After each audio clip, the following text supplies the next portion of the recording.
Welcome to Spotlight. I'm Robin Basselin. And I'm Colin Lowther.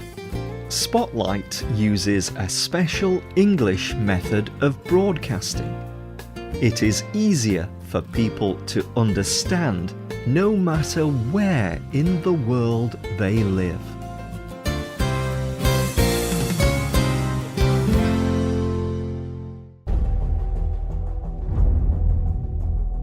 A man climbs up the side of a building. A red mask covers his whole face. He shoots a thin rope from in his hand. He uses it to fly through the sky. He flips and soars through the air. It is SpiderMan. SpiderMan is famous all over the world. There are many SpiderMan movies and television shows. But SpiderMan began as a character in a comic book. Comics are magazines that tell stories in pictures. Writers create characters called superheroes. These characters use special powers to defeat evil. Marvel is one of the largest comic book companies in the world. It is based in the United States, but hundreds of millions of people around the world read Marvel comics and watch Marvel films. Marvel is so successful because people love superheroes. Superheroes give people hope, and they raise important questions. What do we want to be like? Who can be strong? And what does it take to be powerful? Today's Spotlight is on one of Marvel's newest superheroes, Kamala Khan.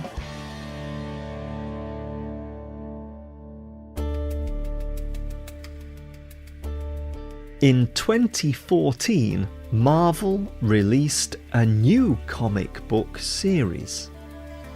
It is about a superhero named Kamala Khan. Khan is a 16-year-old girl.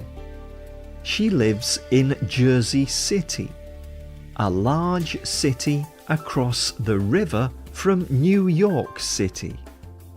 In some ways, Khan is like many other Marvel superheroes. As a young adult, Khan recognized that she has special powers. She can grow and shrink parts of her body.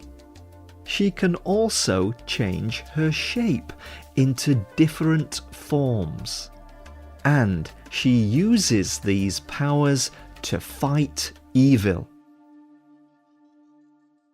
But one thing about Khan's character is historic. Kamala Khan is a Muslim. Khan is not the first female Muslim superhero to appear in a Marvel comic. But she is the first Muslim superhero to have her own Marvel comic series. Many people are excited about Kamala Khan. They enjoy reading about her character. And they also believe she will help fight negative stereotypes about Muslims. In the United States, some people have negative stereotypes about Muslims. Many people think these fixed ideas about Muslims are true. But stereotypes do not represent the true life or beliefs of all Muslims. In the United States, many people began to form negative stereotypes about Muslims after September 11, 2001. On this day, Muslim terrorists flew airplanes into the famous New York World Trade Center buildings. Thousands of people died during this tragic event, and after, many U.S. citizens began to fear Muslims. Some news organizations began to represent Muslims in negative ways, and soon, negative stereotypes about Muslims began to grow. G. Willow Wilson is the writer for Marvel's new Kamala Khan comic. As an adult, Wilson became a Muslim, and later she married a Muslim man. She knows well that some people in the United States have a very strong stereotype of Muslim women. Many people believe that all Muslim women are victims. They think that Muslim men rule oppressively over women. And they believe Muslim women lack power or control in their lives. This stereotype does not represent Wilson's life. Wilson is a strong and independent Muslim woman, and she wants her 2 daughters to be so as well. So Wilson was excited when Marvel asked her to write the comic series for Kamala Khan. She told the BBC, "It was important to me to have a female Muslim character that could be a positive example for people. We are so used to seeing in the news that Muslim women are oppressed and need saving. I wanted to change that. I wanted to make a story in which the Muslim woman tells the story of her own life." Like all superheroes, Kamala Khan is involved in saving the world with her superpowers. But she also has other, real-life struggles. Khan is the child of immigrants who have moved to the United States from Pakistan. She is the first generation of her family to be born in the United States. So she has to balance 2 different cultures. On the Marvel website, Wilson says, "Like a lot of children of immigrants, Khan struggles between 2 worlds. The family she loves but causes her problems, and her friends who do not really understand what her home life is like." Sana Amanat is the editor of the Kamala Khan comic. She hopes that Khan's story will help people understand the real lives of Muslims in the United States. She talked with the New York Times about Khan's family life. She explained, "Her brother is extremely traditional. Her mother is afraid that Kamala is going to get pregnant.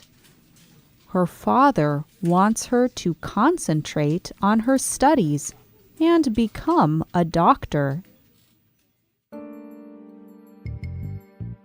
Khan's family life may be different than many other young people in the United States.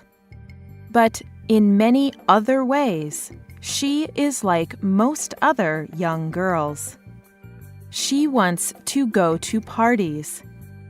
She is not sure her parents understand her. She wants people to like her. And she wants to find her own path in life.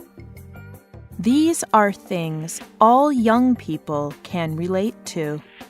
And when non-Muslims read Khan's comic, they can begin to recognize that Muslims are just like them.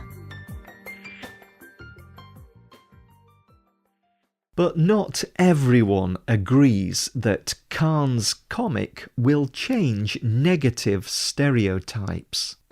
In fact, Leone Mousavi fears the comic will strengthen negative stereotypes about Muslim men.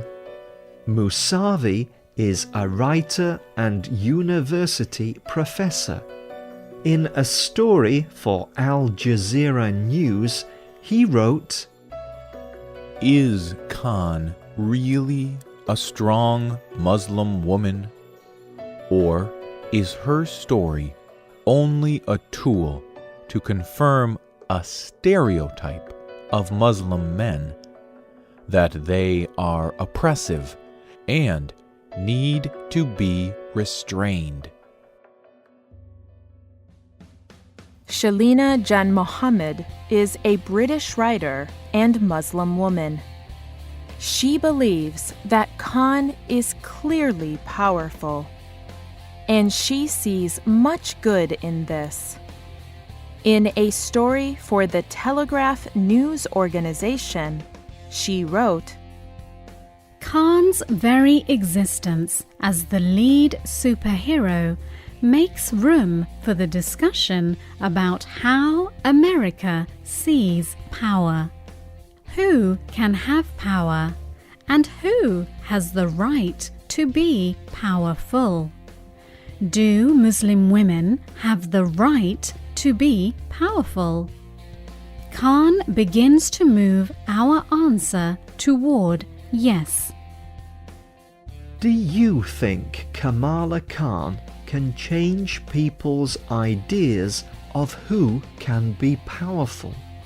Will she help Muslims and non-Muslims understand each other better? Tell us what you think. You can leave a comment on the script page of this program. The writer of this program was Jen Hawkins. The producer was Michio Ozaki. The voices you heard were from the United States and the United Kingdom. All quotes were adapted and voiced by Spotlight. You can listen to this program again and read it on the internet at www.radioenglish.net.